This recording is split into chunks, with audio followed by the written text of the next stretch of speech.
There's a quiet truth about money that no one wants to admit.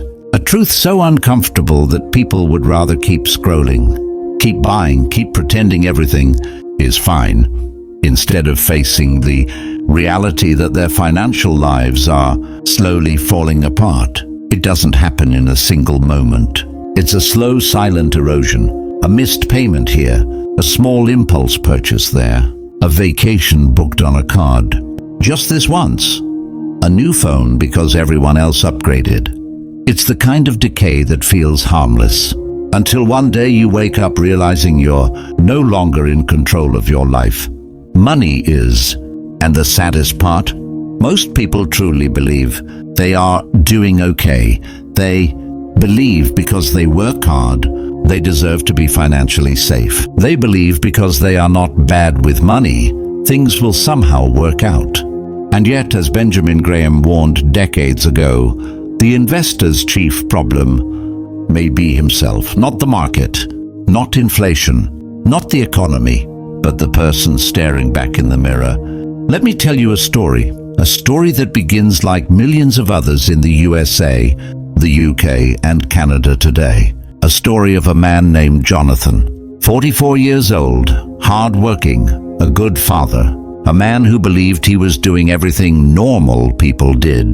But normal, as he would learn, is exactly the problem. Jonathan always thought financial disasters happened suddenly, but he never noticed how quietly the cracks had begun. The night he ordered takeout because he was too tired to cook. The week he subscribed to 4 different streaming services he barely used. The month he paid only the minimum on his credit card because cash was tight. He thought these choices were small. But money, like life, has a memory, and it keeps score. He had heard people say things like, invest early, save consistently, avoid debt, but it always sounded theoretical. Something you do when you're older, something for people who already have money. He lived exactly the way most middle-class adults live, paycheck to paycheck, but with confidence that someday he'd catch up. But the truth is brutal. Someday is the most expensive word in the English language. Benjamin Graham used to say that the market is a voting machine in the short run, but a weighing machine in the long run. What Jonathan didn't know was that life works the same way. In the short run, your choices are invisible. In the long run, they weigh you down until you can't stand straight. One cold Tuesday morning, Jonathan sat at his kitchen table with a cup of coffee that had gone cold, staring at a letter he never expected to receive. His rent was going up again, not by a little, but by enough to break the fragile balance he'd been pretending was management. And in that moment, something inside him cracked. Not loudly, not dramatically, just a quiet sinking. The realization that he was no longer living life, he was surviving it. He felt anger, not at his landlord, not at the economy, but at himself. And that is where his story stops being ordinary. Because most people never reach this moment of clarity. They drown in self-pity or blame the world. Jonathan did neither. He went looking for answers. And the first name he discovered was Benjamin Graham. Not in a TikTok clip, not in a viral video, but in a dusty old book at a public library, The Intelligent Investor. When Jonathan read the first chapter, he felt a kind of embarrassment he had never felt before. Graham's words were not complicated. They were not mathematical. They were painfully simple. The difference between an investor and a speculator is not knowledge, but temperament. And Jonathan realized he had lived his entire life speculating, not in the stock market, but in everything. He speculated that his job was secure. He speculated that debt was harmless. He speculated that time was unlimited. He speculated that discipline could wait until next month. For the first time in years, Jonathan put the book down and took a long breath. He realized he had never built a financial foundation. He had built a financial illusion, a fragile glass wall that looked solid until touched. That night, after everyone had gone to sleep, he sat in his dimly lit living room, light from the television fading across the carpet, and he whispered a question to himself. How did I get here? He expected silence, but instead, he heard an answer forming inside him. An answer shaped by Graham's philosophy. You got here because you made emotional decisions with financial consequences. Jonathan had lived his entire life with one dangerous belief, that money would follow intention. But the world doesn't reward intentions, it rewards actions. And for decades his actions had been predictable. Spend first, think later. He thought about the small habits he ignored, the coffees, the weekends out, the late-night orders, the gadgets, the clothes bought on impulse.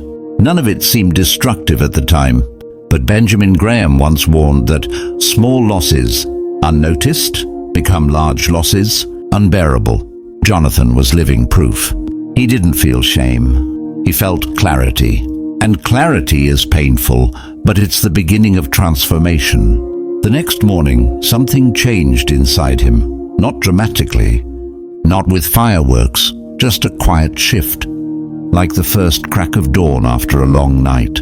He made a decision, a simple one, a hard one, a life-altering one. He decided to do nothing, not try harder, not change everything, not start a new system, just nothing. No new purchases, no new debts, no emotional decisions, no reacting to fear, no acting on impulse. Because Graham taught one fundamental lesson. In investing, doing nothing is often the wisest action. Jonathan realized he didn't need a complicated plan. He needed a pause, a stillness, a mental reset, the same way a drowning person must first stop thrashing before they can float. He sat quietly on his sofa, feeling the weight of years lifting from his chest. And for the first time, he asked a new question, not, how did I get here? But where do I want to go? He didn't know the full answer yet, but he knew one thing, he wasn't going back to the man he used to be. The emotional chaos that once controlled him had lost its power. The fog in his life had started to clear, and in that clarity, he found something rare, responsibility. Not the heavy kind that crushes dreams, but the empowering kind that rebuilds them. He finally understood the truth Benjamin Graham had whispered through the pages. You cannot control the market, but you can control yourself. And that, Jonathan realized, was all he ever needed. This was the beginning of his transformation, the beginning of a new story, the beginning of wealth, not measured in dollars, but in discipline.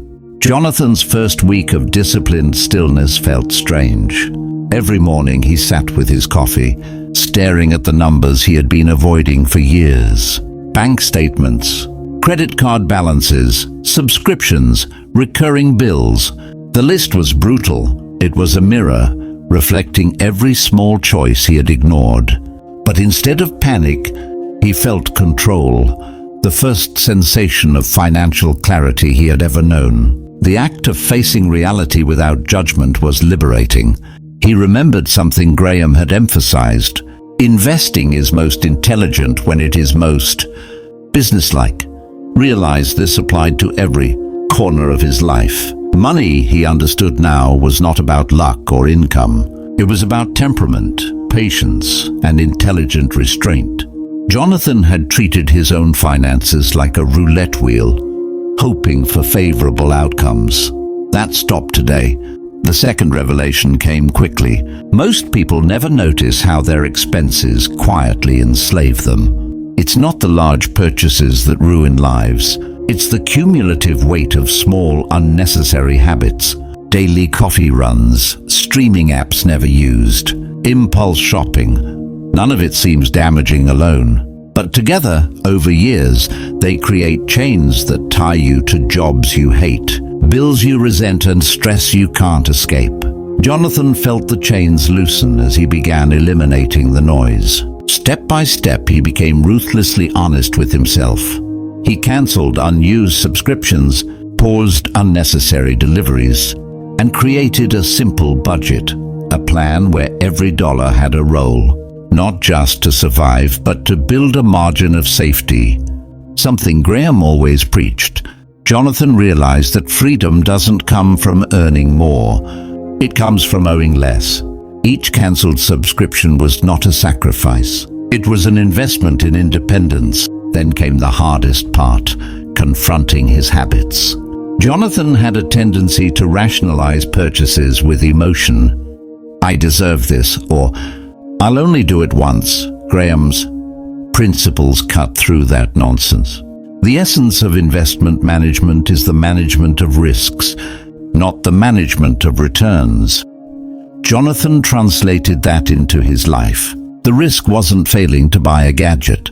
The risk was allowing short-term pleasure to compromise long-term security. The first month of disciplined action taught him another lesson. Small surpluses compound in ways most people underestimate. Jonathan took the money he would have spent on unnecessary items and invested it. The results weren't immediate. There were no fireworks, no sudden windfalls. But that was the point. Compounding doesn't work on impulse. It works quietly, invisibly, like a river carving a canyon over decades. By the end of the month, he already felt a mental shift. Security was no longer a vague hope. It was a growing reality. Jonathan also learned the power of preparation. Graham had often warned about the margin of safety, not as a technical term alone, but as a philosophy. In life, this meant living below your means, keeping obligations minimal, and creating room to absorb shocks without panic. Jonathan now saw this principle everywhere, in relationships, in career choices, even in personal time. When he reduced financial clutter, he gained clarity. When clarity increased, stress diminished. And when stress diminished, decisions became smarter. Unexpected events arrived, as they always do. His car needed repair sooner than expected. A friend faced eviction and asked for temporary support. A minor medical bill appeared. In the past, these events would have felt catastrophic. But now, Jonathan had built his margin of safety. He didn't panic. He didn't scramble. He acted deliberately, deploying resources strategically rather than emotionally. The difference was staggering.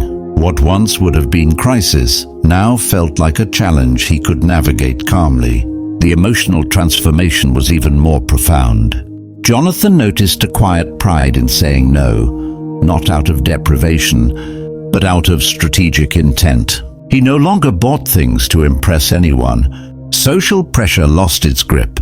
He realized that real wealth is not how much you flaunt, but how much freedom you quietly accumulate. Every avoided expense, every restrained impulse, became a small victory, a reinforcement of self-control. This wasn't just about money. It was about identity. Jonathan was no longer the man ruled by habits. He was the man defining his own rules. Graham's wisdom also reshaped Jonathan's approach to income.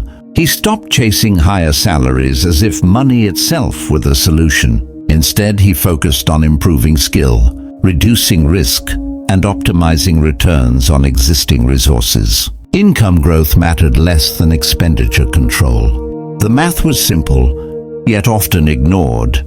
If you can't manage $1,000 wisely, you won't manage $10,000 any better.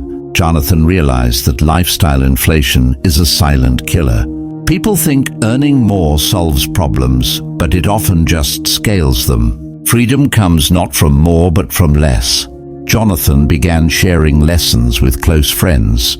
Some dismissed his methods as overly cautious. Others scoffed at the idea that small habits could compound into freedom. But a few listened, and to them, Jonathan told the secret Graham had implicitly taught for decades. Wealth is a product of habit, consistency and patience, not luck or spectacle.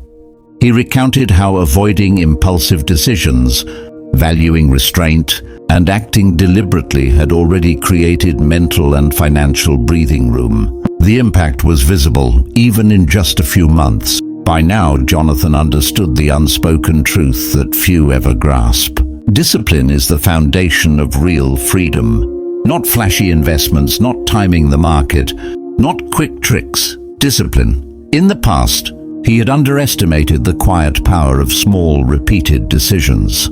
But Graham's voice echoed clearly. An intelligent investor is a realist who sells to optimists and buys from pessimists.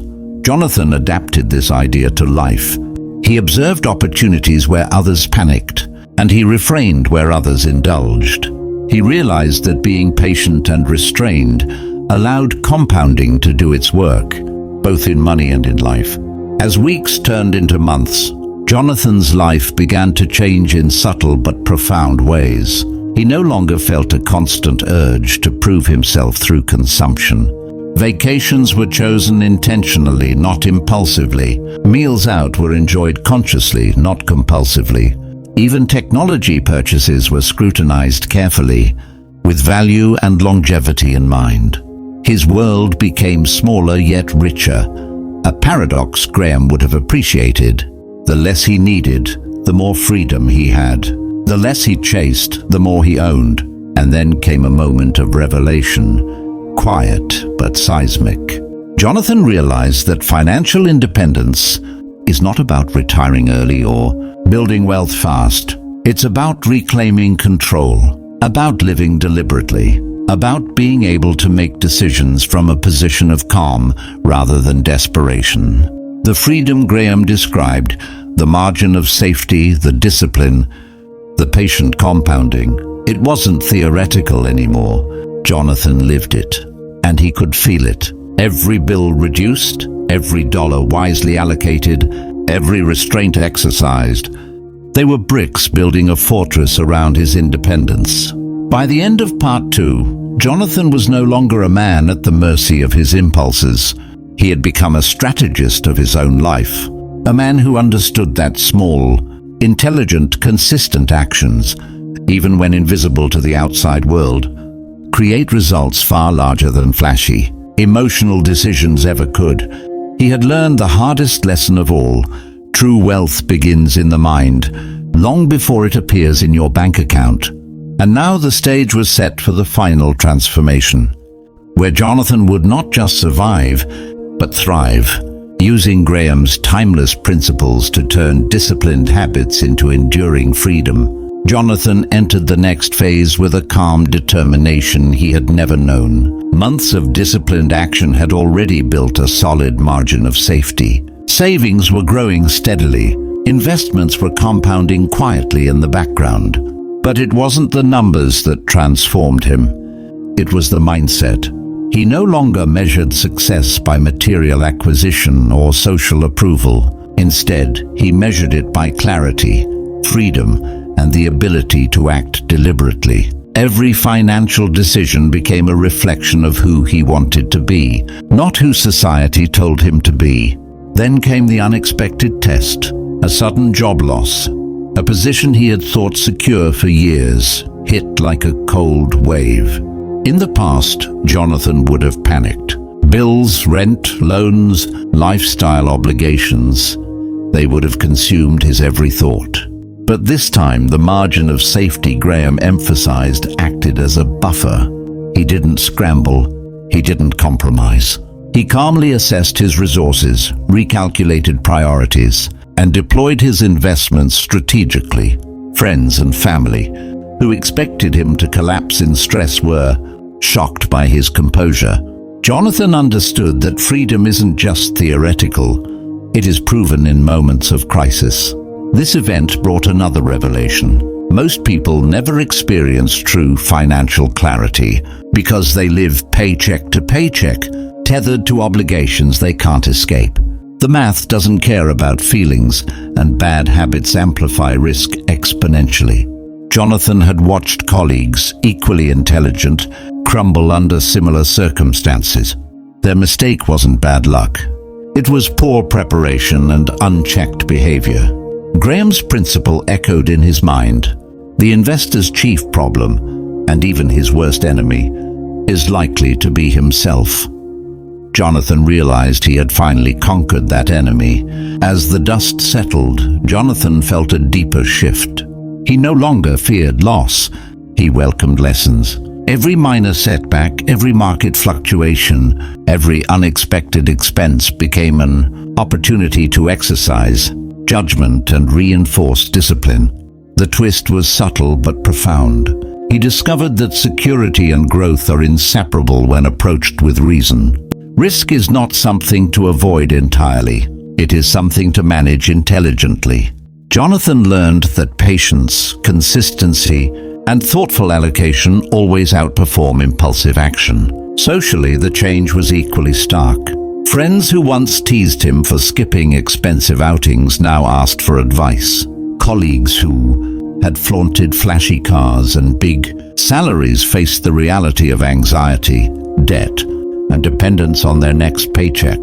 Jonathan didn't boast or lecture. He simply lived differently. Graham had often said that true wealth is quiet, invisible to those chasing status. Jonathan embodied this principle. Freedom, independence, and control had become his new currency. Priceless, unshakable, and entirely his own. Jonathan also embraced the concept of value-based spending. Every expense was scrutinized for return, utility, and alignment with long-term goals.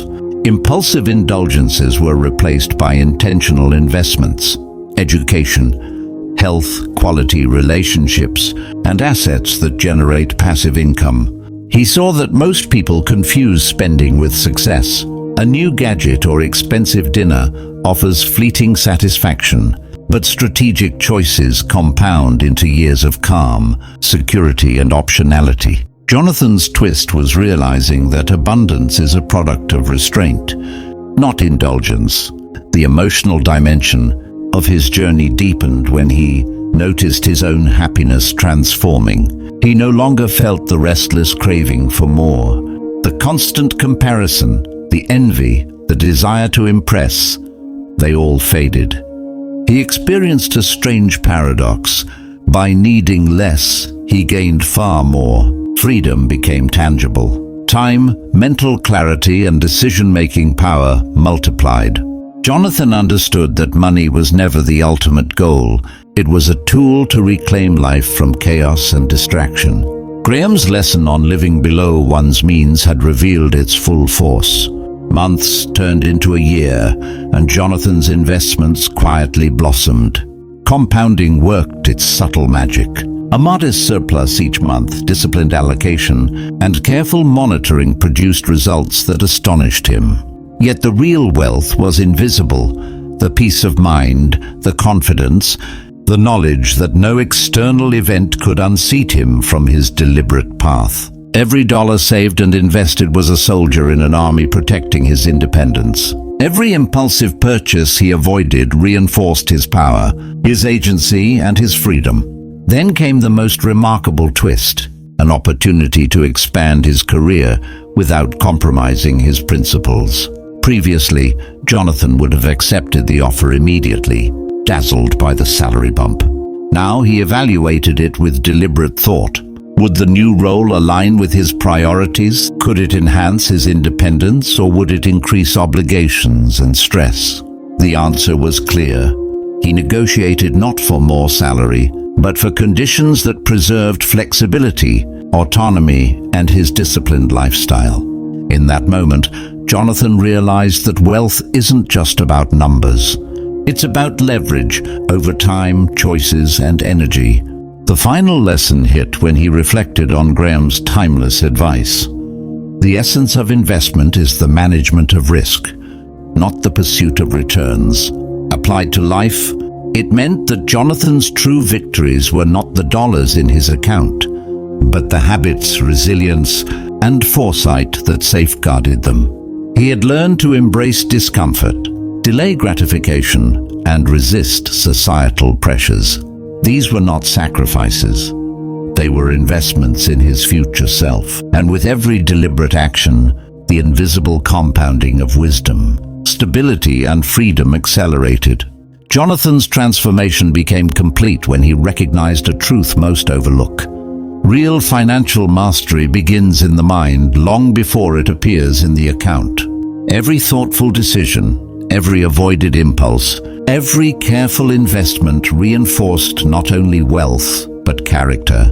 He had achieved what Graham always insisted was possible: independence through intelligence, consistency and discipline. Jonathan's life now told a story few experience: calm in chaos, patience in uncertainty, and freedom in an unpredictable world. As he looked back, Jonathan felt gratitude, not for the money he had accumulated, but for the wisdom that had guided him. Every failure he had corrected, every impulse he had restrained, every principle he had applied with discipline had created a life of calm, control, and purposeful abundance. Graham's teachings were no longer theoretical. They were lived reality. Jonathan smiled, realizing the ultimate paradox. By needing less, he had become immeasurably wealthy. The final revelation was simple but powerful. True wealth is not the accumulation of possessions, but the accumulation of freedom, peace, and the ability to act deliberately. Jonathan had lived recklessly for years, but by embracing patience, discipline, and clarity, he had rewritten his destiny. He had learned that money is only a tool. The real victory lies in mastering the mind, habits, and choices that govern it. And so Jonathan's journey concluded, not with a grandiose display of riches, but with the quiet power of independence. Every decision he made, every dollar invested, every restraint exercised reinforced a life lived intelligently. Graham's timeless principles had transformed a man who once chased consumption and approval into a strategist of his own existence. Jonathan understood now what most never do. The richest people are not those with the most money, but those with the most freedom. As the sun set on his disciplined life, Jonathan finally felt what Graham had promised: the peace that comes from clarity, the confidence born of preparation, and the quiet triumph of living below one's means. He wasn't just rich in dollars. He was rich in life, and that wealth, unlike fleeting luxuries, would never fade.